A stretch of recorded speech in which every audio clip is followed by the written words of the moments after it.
चोखा बनाने के लिए मैंने यहाँ पे एक आलू, एक बैंगन और एक टमाटर लिया है। आप अपने हिसाब से क्वांटिटी को कम ज़्यादा कर सकते हैं। पहले आलू और बैंगन को पील ऑफ कर लेंगे।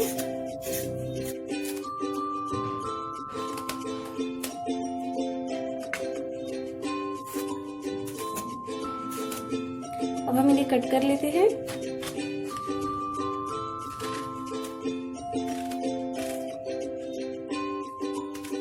मीडियम साइज के पीसेस में इसे कट करना है। इसे हम अच्छे से धो लेते हैं। सारी चीजों को मैंने अच्छे से वॉश कर लिया है। अब एक प्रेशर कुकर लेंगे, इसमें डालेंगे तेल 1 टीस्पून।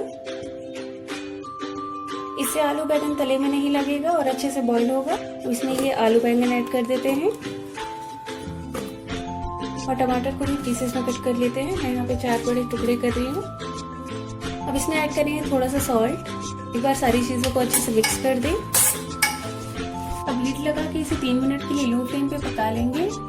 यहाँ पे मैंने 2 हरी मिर्च को बारीक कट कर लिया है, एक स्मॉल साइज के प्याज को बारीक कट कर लिया है, धनिया पत्ता को कट किया है और अदरक और लहसुन को क्रश कर लिया है। मिर्च की क्वांटिटी को अपने टेस्ट के हिसाब से कम ज्यादा कर सकते हैं और अगर लहसुन नहीं खाते तो इसे स्किप करें।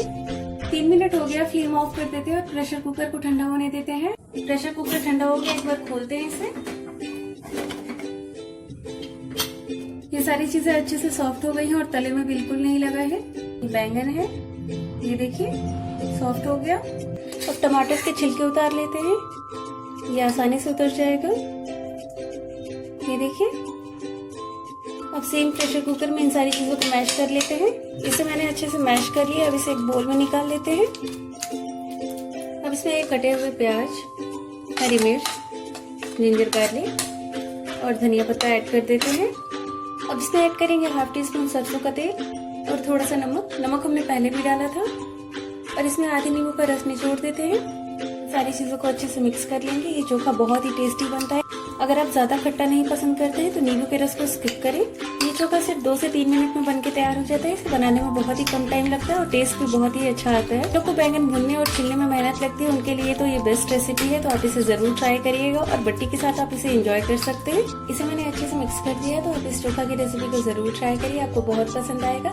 और अपना फीडबैक देना ना भूलिए कि आपको मेरी ये रेसिपी कैसी लगी। और मेरे चैनल को सब्सक्राइब करके बेल आइकन को प्रेस कर दीजिए ताकि न्यू वीडियोस की नोटिफिकेशन आपको मिलती रहे। Healthy, thanks for watching my videos.